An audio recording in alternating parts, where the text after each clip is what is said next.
Road America. 4 miles of tarmac, 14 turns, and 62 years of history draped across the pastoral Kettle Moraine of eastern Wisconsin.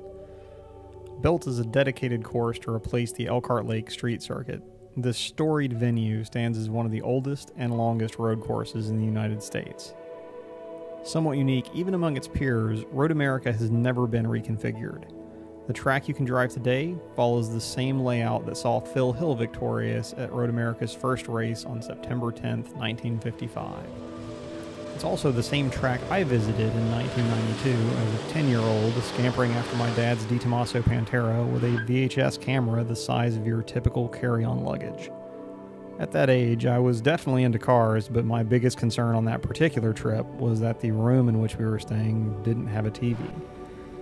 Now, 25 years later, driving a car that was produced in 1992, I'm returning to Road America with a better appreciation for its history and curiosity to experience it for myself. But, for the record, this time I made sure the room had a TV. Our route to Road America covered a little over 700 miles across 5 states.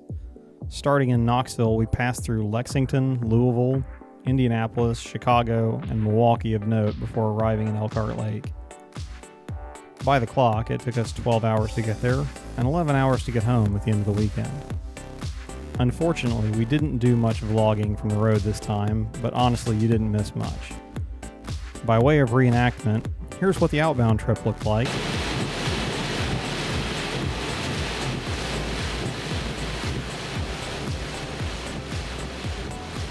And here's what I was doing nearly the entire way home.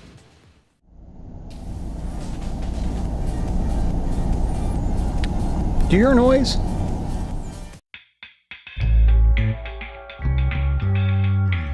What about just then? That really sounded like a noise to me. You sure? You don't think so? I think so. I think there's a noise. Okay, that was totally a noise. Was it a new noise, or has that been there? On the outbound leg, we were dealing with the remnants of Hurricane Harvey. And as for that noise on the way back, well, that's another video for another day. Back to the video at hand, why would any sane person drive 12 hours just to do more driving? Well, Road America falls into the category of what I'm calling destination tracks. In other words, you could easily pack up the family, book a room at one of the very well-appointed resorts in Elkhart Lake, spend a weekend touristing your way across the Kettle Moraine or up and down the Lake Michigan coast, then sneak off the track for a weekend while your significant other and or kids play in the lake or go shopping in Milwaukee. Before I get into more detail there, some context around this trip in particular. One thing you'll note in this video is that nearly every car on the screen is either an NSX of some flavor, an Integra, or another Honda product. And there's a reason for that. As I mentioned in the last video, our visit to Road America was part of this year's NSXPO. I know some of you guys and gals watching are NSX owners and probably acquainted with the event, or have attended one yourself. But for those unfamiliar, let me briefly explain NSXPO. It is the NSX Club of America's annual gathering, and it typically consists of a track event, several social activities, a scenic drive or two, a gala-esque banquet, and any other local tourist opportunities that the organizers decide to schedule. That last part is always interesting because NSXPO moves around. Every year, the various regional chapters bid to host the event, and the club officers do their best to keep things geographically diverse. For example, in the time we've been attending, Expo has been in Raleigh, North Carolina, Palm Springs, California, Orlando, Florida, and now just north of Milwaukee, Wisconsin. It's always a spectacular event with lots to do and great people to talk to. It's also super convenient for our purposes because a local committee of planners has already done all of the research with respect to where is good to stay, what's good to eat, and where one should visit while in town. Briefly on that topic, the host facility for NSXPO 2017 was the Osthoff Resort in Elkhart Lake, and I'm very comfortable recommending it after our stay there. The room was spacious, clean, and well appointed, the service was polite and professional, all 3 of the restaurants in the complex were good, and the grounds are gorgeous. I've also stayed at the neighboring Siebkens Resort, which I recall being comfortable when I was 10 years old. Speaking of Siebkens, though, even if you don't stay there, if you're a racing fan, you owe it to yourself to visit their bar, the Stop-In. It's absolutely littered with racing memorabilia, some of it signed by true legends of the sport. It's actually the subject of a cult-famous painting called The Last Open Bar. If you stop by for a drink, there's a copy of it in the men's room for your edification. Getting back to Expo, we'll skip the first 2 days of the track for now, which leads us to our first social day, which kicked off with a mysterious drive to an undisclosed location, which turned out to be a small airfield and, surprise, a Honda Jet, and the corporate head of that division awaiting us for a photo op and walk around of the new plane. From there, we headed to Real Time Racing's headquarters for a tour.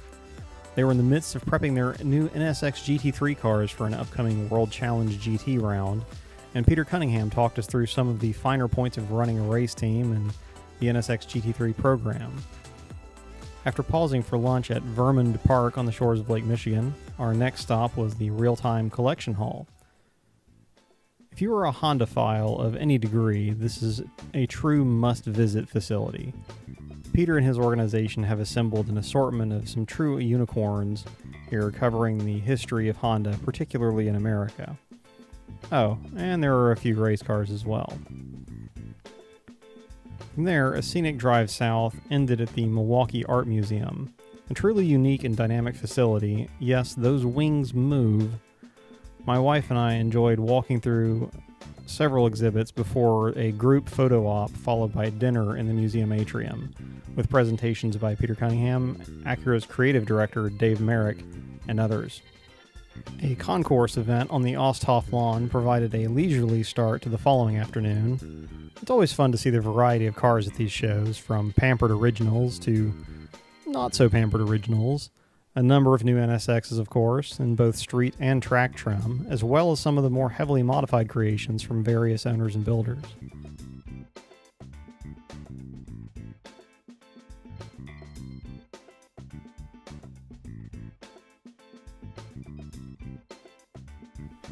Pirelli sponsored a lunch on the lawn while judging was underway.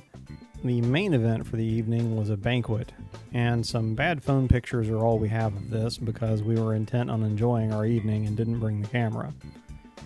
I can, however, report that David Hobbs is one of the more entertaining keynote speakers that I've had the pleasure of listening to, and the messages from Ted Klaus and John Ikeda, I think, bode well for Acura's future in the performance car market. I even made off with some hardware. Now then, let's rewind 3 days and get down to some business.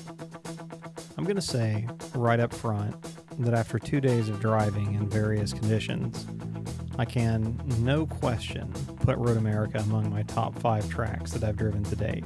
I think the relative simplicity of the shape when drawn on paper belies the true variety, complexity, and nuance of the track. On the topic of that shape, please note that for NSXPO and ITR Expo, the track was configured to use the bend rather than the infamous kink. This was a safety consideration with a large group of novice and intermediate drivers at the event. Probably a wise move on the part of the organizers, but slightly disappointing given the kink's notoriety as a signature turn of the track. Even so, Road America gives back what you put into it. Compared to a busier track, VIR comes to mind. Driving it at 6 to 7 tenths is a complete snooze. Driving it at 8 to 9 tenths, however, can be pucker-inducing, even without the signature kink in play. With that said, I'm going to shut up for about 3 minutes, or just shy of that, as we take a lap.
That was a modest but enthusiastic lap of Road America's 14 turns, plus a few, and over 100 feet of elevation change.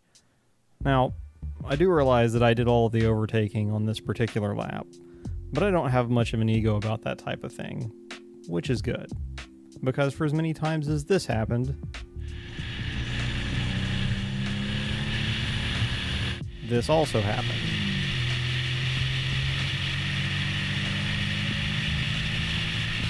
Or this happened.